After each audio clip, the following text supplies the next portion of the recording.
Dokter bongkar fakta yang selama ini jarang dibicarakan. Ginjal yang sudah dinyatakan rusak, bahkan pada usia di atas 60 tahun, ternyata masih punya peluang besar untuk membaik secara signifikan jika 5 hal ini dilakukan dengan benar. Banyak orang tidak percaya perubahan bisa terjadi secepat itu. Padahal, dengan pendekatan yang tepat, fungsi ginjal bisa kembali bekerja lebih ringan, tubuh terasa lebih segar,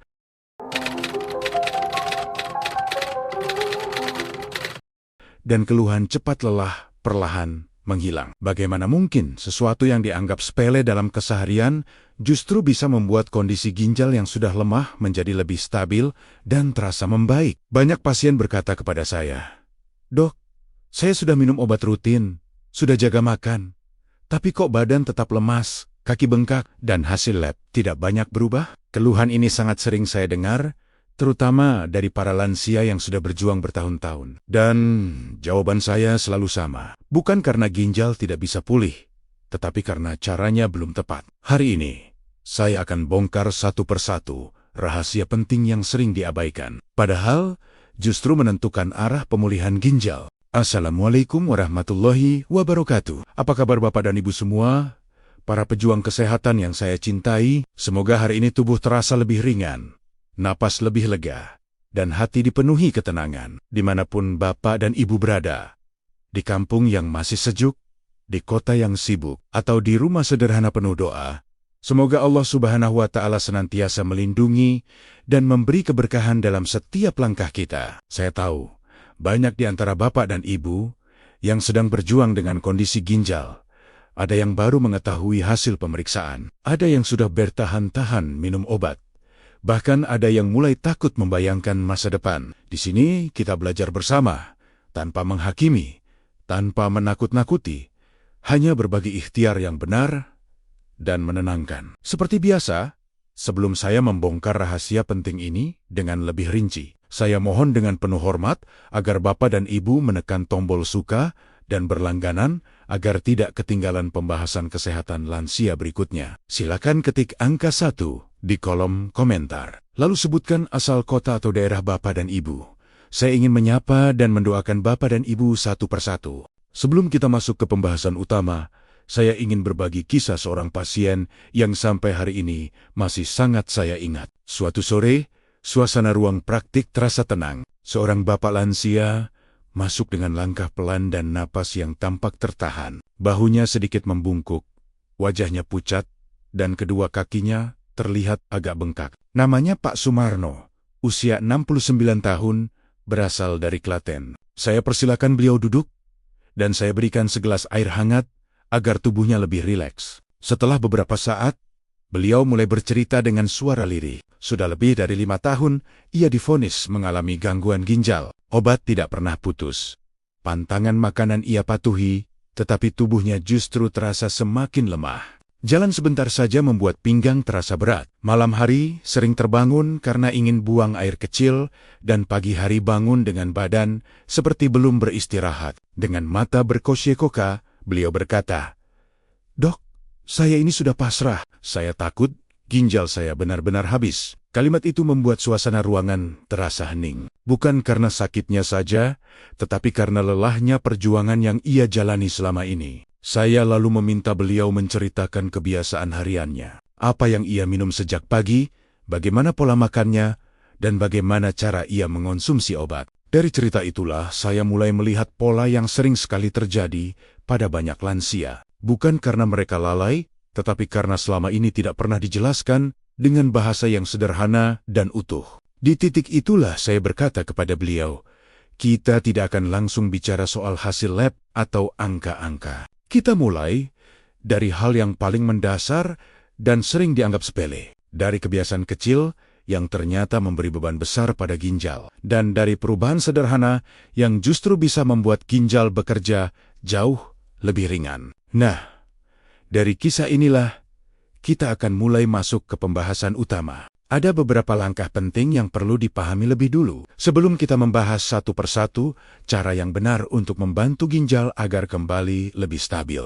Bapak dan Ibu, banyak orang mengira masalah ginjal hanya soal obat dan hasil pemeriksaan laboratorium. Padahal, salah satu kunci terpenting justru ada pada kebiasaan minum yang sering dianggap remeh. Ginjal yang sudah lemah sangat sensitif terhadap cara kita mencukupi cairan. Bukan hanya jumlahnya, tetapi juga waktu dan polanya. Saya kembali ke cerita Pak Sumarno. Beliau merasa sudah minum air cukup banyak setiap hari. Tetapi setelah saya perhatikan, hampir semua air diminum sore hingga malam hari. Akibatnya, malam hari beliau bolak-balik ke kamar mandi, tidur tidak nyenyak, dan ginjal dipaksa bekerja keras saat seharusnya tubuh beristirahat. Saya lalu menyarankan perubahan sederhana. Porsi minum air diperbanyak sejak pagi hingga menjelang sore dengan tegukan kecil namun rutin. Setelah maghrib, minum tetap boleh, tetapi secukupnya saja. Dengan cara ini, ginjal bekerja lebih stabil di siang hari dan bisa lebih tenang di malam hari.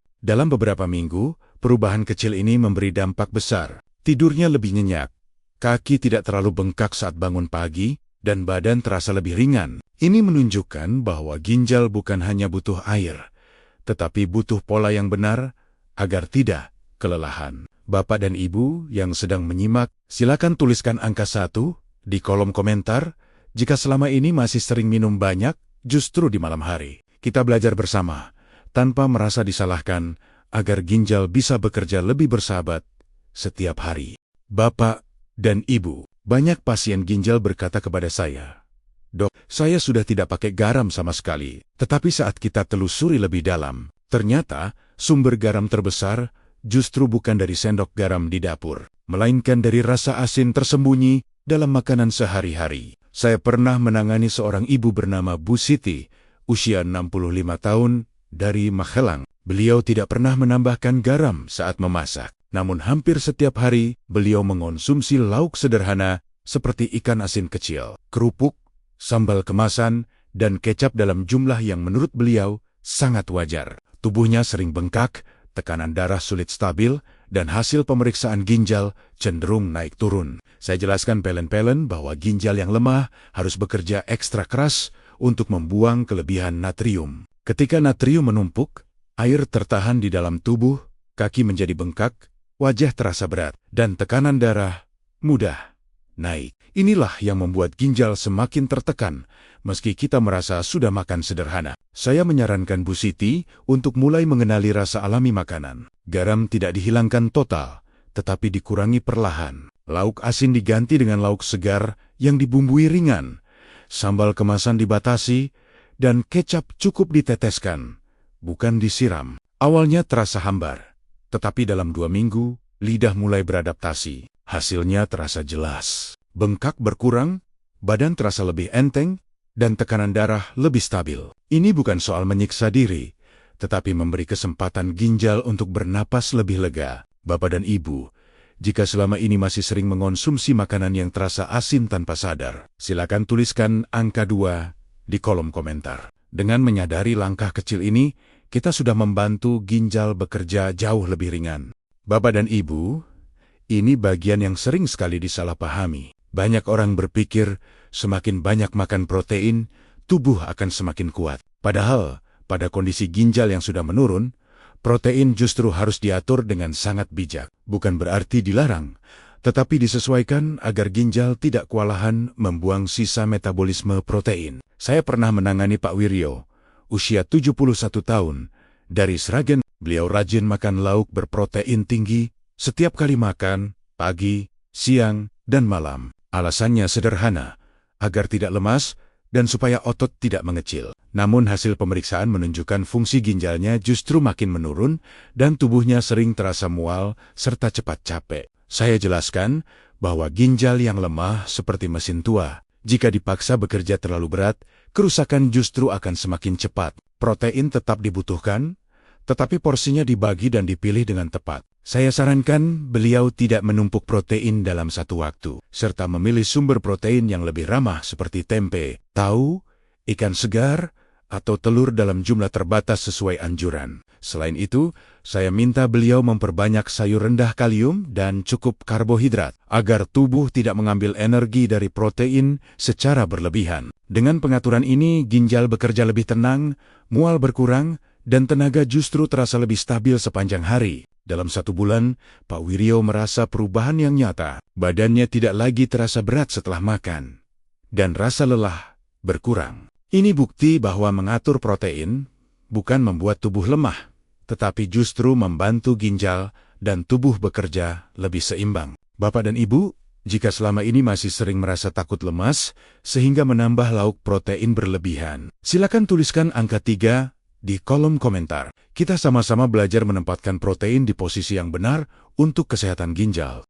Bapak dan Ibu, banyak minuman yang terlihat sehat di mata kita, tetapi diam-diam bisa memberi beban tambahan pada ginjal yang sudah lemah. Teh kental, kopi berlebihan, minuman kemasan rendah gula, hingga jamu tertentu sering dianggap aman karena diminum sedikit demi sedikit setiap hari. Saya teringat seorang pasien, Bu Rukmini, usia 67 tahun, dari Purworejo. Beliau sangat jarang minum air putih karena merasa cepat mual. Sebagai gantinya, hampir sepanjang hari beliau menyesap teh hangat yang cukup pekat. Menurut beliau, teh membuat tubuh terasa lebih segar dan tidak enak. Namun kaki beliau sering bengkak dan fungsi ginjalnya sulit membaik. Saya jelaskan bahwa teh dan kopi mengandung zat tertentu yang dapat mengganggu keseimbangan cairan dan membuat ginjal bekerja lebih keras. Selain itu, minuman berwarna dan beraroma sering mengandung senyawa yang harus disaring ginjal, meski rasanya tidak manis. Saya menyarankan perubahan perlahan, teh tidak langsung dihentikan, tetapi diencerkan dan dibatasi. Air putih kembali dijadikan minuman utama. Diminum sedikit demi sedikit sepanjang hari. Jika ingin rasa, bisa ditambahkan irisan buah segar tanpa gula. Dalam beberapa minggu, keluhan bengkak berkurang dan tubuh terasa lebih ringan. Ini menunjukkan bahwa ginjal sangat sensitif terhadap apa yang kita minum, bukan hanya apa yang kita makan. Bapak dan Ibu, jika selama ini masih sering mengganti air putih dengan teh, kopi, atau minuman lain yang tampak sehat, silakan tuliskan angka 4 di kolom komentar. Kesadaran kecil ini bisa membawa perubahan besar bagi ginjal kita. Bapak dan Ibu, banyak orang fokus pada makanan dan minuman, tetapi lupa bahwa ginjal juga sangat bergantung pada kualitas istirahat. Ginjal tidak hanya bekerja saat kita bangun, tetapi juga melakukan proses pemulihan penting saat tubuh beristirahat dengan cukup dan teratur. Saya pernah menangani Pak Hadi, usia 70 tahun dari Wonohiri. Beliau disiplin menjaga makan dan minum, tetapi hampir setiap malam tidur larut karena sering terbangun dan bermain ponsel. Akibatnya, pagi hari tubuh terasa lemas, kepala berat, dan tekanan darah sering naik, meski obat diminum rutin. Saya jelaskan bahwa kurang tidur membuat hormon stres meningkat. Kondisi ini bisa mempersempit pembuluh darah dan mengganggu aliran darah ke ginjal. Jika dibiarkan, ginjal akan terus bekerja dalam kondisi tertekan, meski pola makan sudah diperbaiki. Saya sarankan, beliau mulai mengatur jam tidur lebih awal, mematikan layar setidaknya 1 jam sebelum tidur, dan membiasakan tidur serta bangun di jam yang sama setiap hari. Selain itu, posisi tidur miring ke kiri dianjurkan agar aliran darah ke ginjal lebih lancar. Perubahannya terasa pelan tetapi nyata. Tidur lebih nyenyak, bangun pagi tidak terlalu berat, dan tekanan darah lebih stabil. Ini membuktikan bahwa istirahat bukan kemewahan, tetapi bagian penting dari proses pemulihan ginjal. Bapak dan Ibu, jika selama ini sering begadang atau sulit tidur nyenyak, silakan tuliskan angka 5 di kolom komentar. Dengan memperbaiki istirahat, kita sedang memberi kesempatan ginjal untuk memperbaiki dirinya sendiri. Bapak dan Ibu, ada satu kebiasaan lagi yang sering dianggap kecil, tetapi dampaknya besar bagi ginjal, yaitu kebiasaan menahan buang air kecil dan kurang bergerak. Banyak lansia memilih menahan karena malas bolak-balik ke kamar mandi atau takut capek berjalan. Padahal, kebiasaan ini bisa membuat ginjal bekerja di bawah tekanan yang tidak perlu. Saya pernah bertemu Pak Slamet, usia 68 tahun dari Boyolali. Beliau jarang bergerak dan sering menahan buang air kecil, terutama saat menonton televisi atau sedang berbincang. Akibatnya, perut bagian bawah sering terasa penuh, pinggang pegal, dan urin terasa tidak tuntas. Saya jelaskan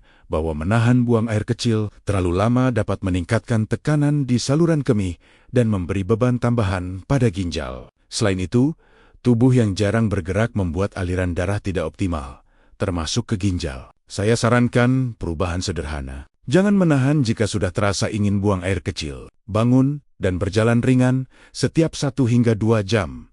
Meski hanya di dalam rumah, gerakan kecil ini membantu melancarkan peredaran darah dan meringankan kerja ginjal. Dalam beberapa minggu, keluhan rasa penuh dan pegal berkurang. Tubuh terasa lebih segar, dan buang air kecil lebih lancar. Ini menunjukkan bahwa kebiasaan sederhana sehari-hari bisa menjadi pelindung alami bagi ginjal jika dilakukan dengan benar. Bapak dan Ibu, jika selama ini masih sering menahan buang air kecil atau jarang bergerak, silakan tuliskan angka 6 di kolom komentar. Dengan menyadari kebiasaan ini, kita semakin mendekat pada kondisi ginjal yang lebih stabil dan nyaman. Bapak dan Ibu, dari semua yang sudah kita bahas, ada satu hal penting yang menyatukan semuanya, yaitu sikap batin saat menjalani proses ini. Banyak orang gagal bukan karena caranya salah, tetapi karena terlalu terburu-buru, ingin hasil besar dalam waktu singkat. Ginjal yang sudah lama bekerja keras tidak bisa diminta langsung sempurna kembali, tetapi sangat bisa diajak membaik secara bertahap. Saya selalu mengingatkan para pasien, jangan membandingkan diri dengan orang lain. Fokuslah pada perubahan kecil yang terasa di tubuh sendiri. Tidur yang lebih nyenyak, bengkak yang mulai berkurang, badan yang tidak cepat lelah, dan pikiran yang lebih tenang adalah tanda bahwa ginjal sedang diajak bekerja ke arah yang benar. Jika semua langkah tadi dilakukan dengan konsisten dan penuh kesabaran, ginjal tidak lagi dipaksa, tetapi didukung. Inilah kunci yang sering terlupakan, padahal justru menentukan apakah upaya kita bertahan lama atau hanya sebentar lalu menyerah. Sebentar lagi, saya akan merangkum kembali semua poin penting yang sudah kita bahas agar Bapak dan Ibu bisa mengingatnya dengan mudah dan menerapkannya dalam kehidupan sehari-hari. Jika sampai di titik ini, Bapak dan Ibu masih menyimak, silakan tuliskan angka 7 di kolom komentar sebagai tanda komitmen untuk mulai menjaga ginjal dengan cara yang lebih benar dan lebih tenang. Bapak dan Ibu, sebelum kita melangkah ke penutup, saya ingin mengajak Anda mengulang kembali secara singkat langkah-langkah penting yang sudah kita bahas agar tidak ada yang terlewat dan mudah diterapkan dalam kehidupan sehari-hari. Pertama, mengatur pola minum agar ginjal bekerja lebih ringan dengan memperbanyak cairan sejak pagi hingga sore dan tidak menumpuk minum di malam hari. Kedua, mengurangi asupan garam tersembunyi dari makanan sehari-hari agar tubuh tidak menahan cairan berlebihan. Ketiga, mengatur konsumsi protein supaya ginjal tidak kewalahan dengan memilih sumber yang tepat dan porsi yang bijak. Keempat, berhati-hati dengan minuman yang tampak sehat tetapi bisa membebani ginjal dan kembali menjadikan air putih sebagai pilihan utama. Kelima, memperbaiki pola istirahat agar ginjal mendapat waktu pemulihan yang cukup dan aliran darah tetap stabil. Keenam, menghentikan kebiasaan menahan buang air kecil serta membiasakan gerak ringan agar peredaran darah lancar. Ketujuh, menjaga ketenangan batin dan kesabaran dalam proses. Karena pemulihan ginjal adalah perjalanan bertahap, bukan perubahan instan. Jika 7 langkah ini dijalankan secara konsisten, ginjal akan bekerja lebih bersahabat, tubuh terasa lebih ringan, dan kualitas hidup perlahan membaik. Inilah fondasi yang perlu dipegang sebelum melangkah lebih jauh dalam menjaga kesehatan ginjal di usia lanjut.